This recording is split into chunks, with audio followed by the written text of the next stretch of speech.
আপনি জানেন তথ্য শক্তি, রাজনীতি, অর্থনীতি, সংস্কৃতি বিশ্বজুড়ে প্রতিনিয়ত ঘটে চলেছে নানা ঘটনা। তাই বিশ্বজুড়ে প্রতি মুহূর্তে বর্ণনায় চলমান গুরুত্বপূর্ণ ঘটনার বিশ্লেষণ আর সবশেষ তথ্য নিয়ে বিশ্বদৃষ্টি খুলে দিতে আপনার সাথে ডিবিসি ওয়ার্ল্ডের পর্দায় আছি আমি সালিহা পারভিন সাথী।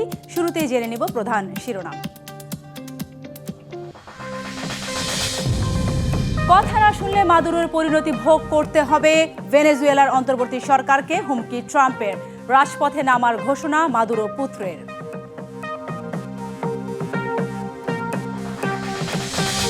লাতিন আমেরিকার 3 দেশে অভিযানে হুঁশিয়ারি যুক্তরাষ্ট্রের। গ্রিনল্যান্ড দখলের হুমকি থেকে সরে আসা আহ্বান ডেনমার্কের।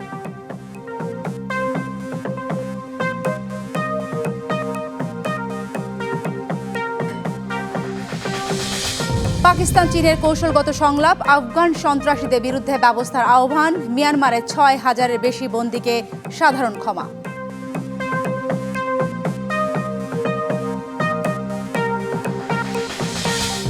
দেখছিলেন সংবাদ শিরোনাম, এবারে জানাবো খবরের বিস্তারিত।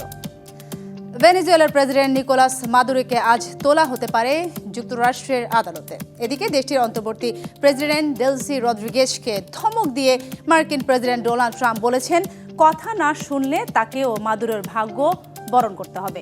এদিকে মাদুরোর ছেলে নিকোলাস গুয়েরা বলেন, মার্কিন অভিযানের প্রতিবাদে রাজপথে নামবেন তিনি। অন্যদিকে ভেনেজুয়েলার আগ্রাসনের বিরুদ্ধে খোদ যুক্তরাষ্ট্রসহ দেশে দেশে বিক্ষোভ হয়েছে। প্রেসিডেন্ট নিকোলাস মাদুরো সিলিয়া ফ্লোরেসকে সামরিক অভিযানে তুলে নিয়ে যাওয়ার পরও ভেনেজুয়েলার ওপর ক্ষোভ দমেনি যুক্তরাষ্ট্রের প্রেসিডেন্ট ডোনাল্ড ট্রাম্পের। এবার তিনি ধমক দিয়েছেন দেশটির অন্তর্বর্তী প্রেসিডেন্ট ডেলসি রদ্রিগেজকে। বলেছেন, কথা না শুনলে মাদুরোর পরিণতি ভোগ করতে হবে তাকে। ডেলসির অপরাধ, তিনি যুক্তরাষ্ট্রের সামরিক অভিযানের বিরোধিতা করেছিলেন। তবে পুরো এ ঘটনায় প্রতিবাদ জানিয়েছেন মাদুরো পুত্র নিকোলাস মাদুরো গুয়েরা। জানান, তাদেরকে আবারও রাজপথে দেখা যাবে, তারা দুর্বলতা দেখাবে না। কারা বিশ্বাসঘাতক ছিল সেটা ইতিহাসই বলবে বলে মন্তব্য করেন মাদুরো পুত্র। মাদুরো পুত্র গুয়েরার বিরুদ্ধেও যুক্তরাষ্ট্রের আদালতে মাদক পাচারের অভিযোগ আনা হয়েছে। ভেনেজুয়েলার পার্লামেন্ট সদস্য তিনি। 35 বছর বয়সী গুয়েরা নিকোলাসিতো বা রাজপুত্র নামেও পরিচিত বলে মামলায় উল্লেখ করা হয়েছে। এর আগে পুরো বিষয়টিকে তেলের জন্য রক্তপাত বলে আখ্যা দেন মার্কিন পার্লামেন্টের নিম্নকক্ষ প্রতিনিধি পরিষদের ডেমোক্র্যাট সদস্য জ্যাক অচিনক্লজ। জবাবে মার্কিন পররাষ্ট্রমন্ত্রী মার্কো রুবিও জানান, তেলের জন্য মাদুরোকে আটক করা হয়নি, তবে ভেনেজুয়েলার তেল উত্তোলনের জন্য পশ্চিমা দেশের অনেক কোম্পানি আগ্রহী বলে জানান রুবিও। এদিকে ভেনেজুয়েলা ইস্যুতে সব পক্ষকে শান্ত ও সংযত থাকার আহ্বান জানিয়েছে ইউরোপীয় ইউনিয়ন। ভেনেজুয়েলার অভ্যন্তরীণ বিষয়ে বাইরের কোনো দেশের নিয়ন্ত্রণ বা হস্তক্ষেপের চেষ্টার বিরুদ্ধে কঠোর সতর্কবার্তা দিয়েছে লাতিন আমেরিকার দেশ ব্রাজিল, চিলি, কলম্বিয়া, মেক্সিকো ও উরুগুয়ে। এদিকে ভেনেজুয়েলায় আগ্রাসনের প্রতিবাদে যুক্তরাষ্ট্র ও বিশ্বজুড়ে প্রতিবাদের ঝড় বয়ে যাচ্ছে। ওয়াশিংটন, নিউ ইয়র্ক, বোস্টন সহ প্যারিস, রোম, সান্তিয়াগো ও সিউলেও বিক্ষোভ হয়েছে। এ সময় বিক্ষোভকারীরা নো ব্লাড নো ওয়েল লেখা প্ল্যাকার্ড হাতে নিয়ে ট্রাম্পকে অত্যাচারী বলে অভিহিত করে। ভেনেজুয়েলায় মার্কিন সেনাবাহিনীর অভিযানে কিউবার 32 নাগরিক নিহত হয়েছে বলে জানিয়েছে দেশটির সরকার। এজন্য কিউবায় দুদিনের শোক ঘোষণা করা হয়েছে। Abdullah Maruf, DBC news desk. President Nicolas মাদুরোর প্রতি সংহতি জানিয়ে তাকে দেশে ফিরিয়ে আনার দাবিতে ভেনেজুয়েলার রাস্তায় নেমেছেন লাখ লাখ মানুষ। রবিবার দেশটির রাজধানী কারাকাসে প্রেসিডেন্ট প্রসাদ মিরাফ্লেরেসের আশেপাশে জড়ো হন সরকারপন্থী বিক্ষোভকারী। বিভিন্ন সামাজিক ও রাজনৈতিক সংগঠনের নেতা কর্মীরা এই বিক্ষোভে অংশ নেন। বিক্ষোভকারীরা জানান, সাম্প্রতিক রাজনৈতিক পরিস্থিতির প্রতিবাদ জানিয়ে তারা রাজপথে নেমে আসেন। বিক্ষোভকারীরা ব্যানার ও প্ল্যাকার্ড হাতে স্লোগান দেন। তারা প্রেসিডেন্ট মাদুরোর প্রতি আনুগত্য প্রকাশ করেন এবং তার অপসারণকে অন্যায় ও অবৈধ বলে নিন্দা জানান। বিক্ষোভ চলাকালে পরিস্থিতি শান্ত থাকলেও রাজধানী জুড়ে নিরাপত্তা জোরদার করা হয়েছে।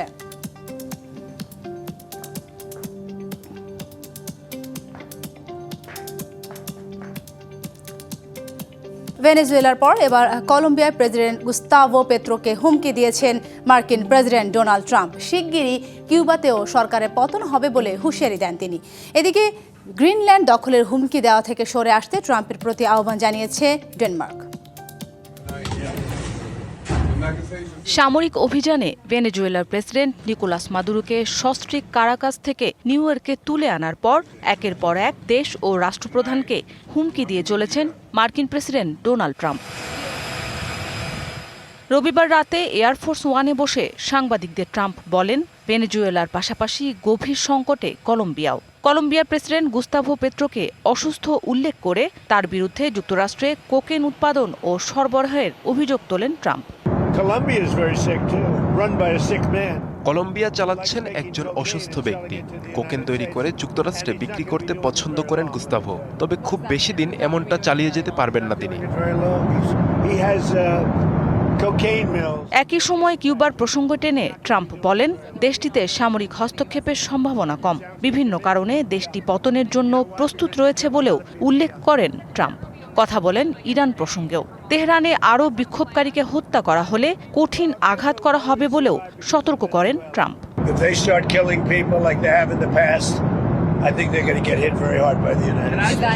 এদিকে গ্রিনল্যান্ড দখলের হুমকি দেয়া থেকে বিরত থাকতে ট্রাম্পকে আহ্বান জানিয়েছেন ডেনমার্কের প্রধানমন্ত্রী মেটা ফ্রেডারিকসেন।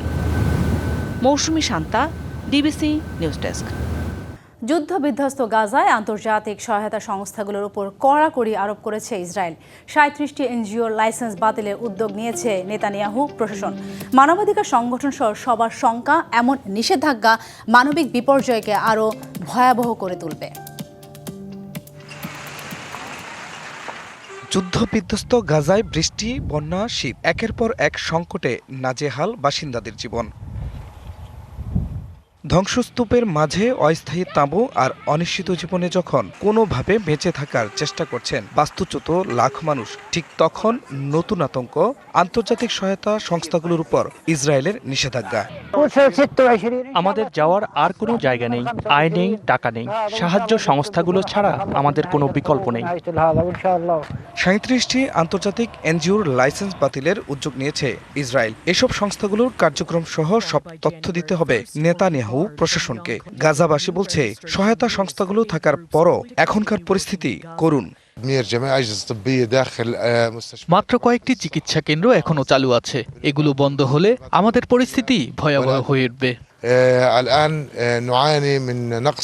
এমন পরিস্থিতিতে গাজার অবস্থা আরও শোচনীয় হওয়ার শঙ্কায় উদ্বেগ জানিয়েছে কানাডা, ফ্রান্স, জাপান ও যুক্তরাজ্য সহ 10টি দেশের পররাষ্ট্রমন্ত্রী। তারা বলছেন, সংস্থাগুলোর কাজ বাধাগ্রস্ত করা অগ্রহণযোগ্য। জাতিসংঘের ফিলিস্তিনি শরণার্থী সংস্থা UNRWA বলছে, এমন সিদ্ধান্ত মানবিক কার্যক্রমের জন্য চরম হুমকি। সহায়তা সংস্থাগুলোর কাজ নিয়ন্ত্রণের চেষ্টা মানবিক নীতিমালা, নিরপেক্ষতা, স্বাধীনতা ও মানবিকতার ভিত্তিকে দুর্বল করে দেবে। বিশেষজ্ঞরা বলছেন, এই নিষেধাজ্ঞা যুদ্ধবিরতি চুক্তি এবং মার্কিন প্রেসিডেন্ট ডোনাল্ড ট্রাম্পের ঘোষিত 20 দফা শান্তি পরিকল্পনার সাথেও সাংঘর্ষিক। খান মোহাম্মদ মুকুল, ডিবিসি নিউজ ডেস্ক। আঞ্চলিক ও বৈশ্বিক নিরাপত্তার জন্য হুমকি উল্লেখ করে আফগান সন্ত্রাসীদের বিরুদ্ধে ব্যবস্থা নেওয়ার আহ্বান জানিয়েছে চীন ও পাকিস্তান। স্থানীয় সময় রবিবার বেইজিংয়ে পাকিস্তান ও চীনের 7ম কৌশলগত সংলাপে এই সিদ্ধান্ত নেয় দেশ দুটি। সংলাপে দুই দেশের নেতারা দ্বিপাক্ষিক সম্পর্ক ও সহযোগিতা, কৌশলগত রাজনৈতিক সমন্বয়, প্রতিরক্ষা ও নিরাপত্তা এবং অর্থনীতি নিয়ে মতবিনিময় করেন। আলোচনায় আন্তর্জাতিক ও আঞ্চলিক বিষয়ও স্থান পায়। উভয় পক্ষ আফগানিস্তানের সন্ত্রাসী সংগঠন নির্মূল করার জন্য দৃশ্যমান ও যাচাইযোগ্য পদক্ষেপ গ্রহণের আহ্বান জানায়। স্বাধীনতা দিবস উপলক্ষে 6134 জন বন্দীকে সাধারণ ক্ষমা করার ঘোষণা দিয়েছে মিয়ানমারের জান্তা সরকার। স্থানীয় সময় রবিবার এক বিবৃতিতে দেশটির national defence and security council জানায়, মানবিক দিক বিবেচনা করে ভারপ্রাপ্ত প্রেসিডেন্টের বিশেষ ক্ষমতা বলে এসব বন্দীকে মুক্তি দেওয়া হচ্ছে। আলাদা এক ঘোষণায় জানানো হয়েছে, 52 জন বিদেশি বন্দীকে মুক্তি দিয়ে নিজ দেশে ফেরত পাঠানো হবে। ইয়াঙ্গুনের ইনসিন কারাগারের সামনে স্বজনদের অপেক্ষায় শত শত মানুষকে ভিড় করতে দেখা গেছে। হাতে বন্দী স্বজনদের নাম লেখা কাগজ নিয়ে অপেক্ষা করছিলেন তারা। চলতি মিয়ানমার তাদের স্বাধীনতার 78 বছর উদযাপন করেছে, যদিও দেশটির অভ্যন্তরীণ রাজনৈতিক সংকট ও গৃহযুদ্ধ এখনো চলছে।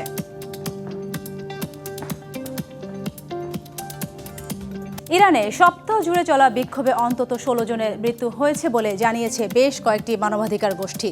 কয়েকদিন ধরে অব্যাহত বিক্ষোভের মুখে আন্দোলনকারীদের সঙ্গে নিরাপত্তা বাহিনীর সংঘর্ষে হতাহতের এ ঘটনা ঘটে।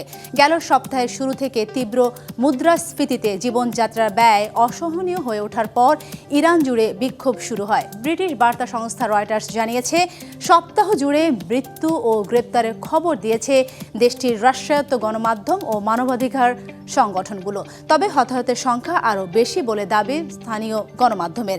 আটক করা হয়েছে কয়েকশো মানুষ। সম্প্রতি খোলা বাজারে মার্কিন ডলারের বিপরীতে ইরানের রিয়ালের রেকর্ড দরপতনের পর তেহরানের গ্র্যান্ড বাজারের ব্যবসায়ীরা ধর্মঘট শুরু করে। পরে তা ছড়িয়ে পড়ে পুরো দেশে। নাইজেরিয়ার নাইজার প্রদেশে এক গ্রামে সশস্ত্র হামলায় কমপক্ষে 30 জন নিহত হয়েছে। স্থানীয় সময় শনিবার কাজওয়ান দাজি গ্রামে এই ঘটনা ঘটে। হামলাকারীরা জঙ্গল থেকে বেরিয়ে এসে স্থানীয় বাজারে আগুন দেয়, দোকানপাট লুটপাট করে এবং বহু মানুষকে অপহরণ করে। সশস্ত্র অপরাধী এসব চক্র স্থানীয়ভাবে ডাকাত হিসেবে পরিচিত। তাদের এসব হামলা ও অপহরণের ঘটনায় নাইজেরিয়ায় বহু দিনের সমস্যা। সম্প্রতি দেশের পশ্চিম ও মধ্যাঞ্চলে এ ধরনের হামলার ঘটনা বেড়ে চলেছে। এর আগে নভেম্বরে নাইজার প্রদেশের পাপিরি এলাকায় সেন্ট মেরিস ক্যাথলিক স্কুল থেকে 250-রও বেশি শিক্ষার্থী ও কর্মীকে অপহরণ করা হয়। 2025 সালে প্রযুক্তি বিশ্ব ছিল উত্তাল পরিবর্তনের সাক্ষী। তবে সব শিরোনামের কেন্দ্রবিন্দুতে ছিল মাত্র দুটি শব্দ, আর্টিফিশিয়াল ইন্টেলিজেন্স। নতুন বাজারে প্রযুক্তি আরও এক ধাপ এগোতে চলেছে। স্মার্টফোন থেকে শুরু করে দৈনন্দিন গ্যাজেট সবখানে যুক্ত হবে আরও বুদ্ধিমান, আরও অত্যাধুনিক feature. Talk more about AI. 2025 সালে প্রযুক্তি বিশ্বে আধিপত্য দেখিয়েছে এআই বা কৃত্রিম বুদ্ধিমত্তা। চলতি বছর আরও অ্যাডভান্স ফিচার নিয়ে আসছে এআই। এছাড়াও অ্যাপল, স্যামসাং, গুগল ও মাইক্রোসফটের নিয়মিত উদ্ভাবন তো থাকছেই। প্রযুক্তি বিশ্বে 2026-এ স্মার্ট চশমা ব্যবহারের প্রবণতা বাড়বে। এই চশমার মাধ্যমে ব্যবহারকারী চোখের সামনে নোটিফিকেশন, নেভিগেশন, ছবি ও ভিডিও ধারণ সহ বিভিন্ন ডিজিটাল সুবিধা পেতে পারেন। ইতিমধ্যে মেটা ও গুগলের মতো প্রতিষ্ঠান এক্ষেত্রে তাদের উদ্ভাবনী সক্ষমতা দেখিয়েছে। 2025 সাল যদি আলট্রা থিন ফোনের বছর হয়, তবে 2026 হতে যাচ্ছে ফোল্ডেবল ফোনের বছর। ইতোমধ্যেই বাজারে আসছে ট্রাই ফোল্ডিং ফোন। 2026 সালে বাজারে আসবে আরও মানব সদৃশ রোবট। ইতোমধ্যেই 1X নামের একটি কোম্পানি নিও নামক মানব সদৃশ গৃহকর্মীর প্রি অর্ডার নিতে শুরু করেছে। একাকী বয়স্ক ব্যক্তি ও শিশুদের জন্য এআই সঙ্গীর ব্যবহার দেখা যাবে এবছর। Humans are endlessly fascinating, full of creativity, contradictions and potential. চারদিকে এখন এআই বিজ্ঞাপনের জয় জয়কার। বড় বড় প্রতিষ্ঠানগুলো ইতোমধ্যেই এআই বিজ্ঞাপন তৈরি করেছে। গুগল ও লুমা এআই এর মতো কোম্পানিগুলো যেভাবে উন্নতি করছে, তাতে বিজ্ঞাপন ও সিনেমায় এআই এর ব্যবহার রোখা আর সম্ভব নয়। তবে চলতি বছর ল্যাপটপ ও স্মার্টফোনের দাম আরও বাড়তে পারে। স্যামসাং তাদের মেমোরি ড্রাইভের দাম দ্বিগুণ করেছে। এইচপি, ডেল বা লেনোভোর মতো ব্র্যান্ডগুলো তাদের পণ্যের মূল্য বৃদ্ধি হতে পারে বলে আগেই সতর্ক করেছে। আব্দুল্লাহ আল মারুফ, ডিবিসি নিউজ ডেস্ক। বিশ্ব যখন নতুন করে 2026 উদযাপন করছে, তখন আফ্রিকার দেশ ইথিওপিয়া চলছে 2018 সাল। প্রশ্ন জাগতেই পারে, একই পৃথিবীতে সময়ের এত বড় পার্থক্য কেন? বিশ্বজুড়ে এখন 2026 হলেও ইথিওপিয়ায় 2018 সাল। কিন্তু কেন? এর উত্তর লুকিয়ে আছে ইথিওপিয়ার নিজস্ব ক্যালেন্ডার ব্যবস্থায়। ইথিওপিয়া এখন ব্যবহার করে প্রাচীন ইথিওপিয়ান ক্যালেন্ডার, যা গ্রেগরিয়ান ক্যালেন্ডার থেকে প্রায় 7 থেকে 8 বছর পিছিয়ে। এই ক্যালেন্ডারের শেকড়ে রয়েছে প্রাচীন জুলিয়ান ক্যালেন্ডার ও প্রাথমিক খ্রিস্টান গণনার পদ্ধতিতে। ইথিওপিয়ান ক্যালেন্ডারের আরেকটি বড় বৈশিষ্ট্য হল এখানে 13 মাসে 1 বছর। এর মধ্যে প্রথম 12 মাস 30 দিন করে। শেষ মাসটির নাম পাগুমে। এই মাসটি হয় 5 দিনে আর অধিবর্ষে 6 দিন। শুধু বছর নয়, নতুন বছর শুরু হওয়ার সময়ও আলাদা। ইথিওপিয়ায় নতুন বছর শুরু হয় সাধারণত 11 সেপ্টেম্বর। বিশেষজ্ঞদের মতে ইথিওপিয়ান ক্যালেন্ডার শুধু সময় গণনার পদ্ধতি নয়, এটি দেশটির ধর্মীয় বিশ্বাস, সাংস্কৃতিক পরিচয় ও ঐতিহাসিক গর্বের প্রতীক। একই পৃথিবীতে দাঁড়িয়ে সময় আলাদা হতে পারে, ইথিওপিয়া তারই জীবন্ত উদাহরণ। খান মোহাম্মদ মুকুল, ডিবিসি নিউজ ডেস্ক। ডিবিসি ওয়ার্ল্ডে এই ছিল এখনকার মতো। ডিবিসি নিউজের সংবাদগুলো পড়তে ভিজিট করুন dbcnews.tv আর ভিজিট করুন ডিবিসি নিউজের ফেসবুক পেজ এবং ইউটিউব চ্যানেল ডিবিসির সঙ্গে।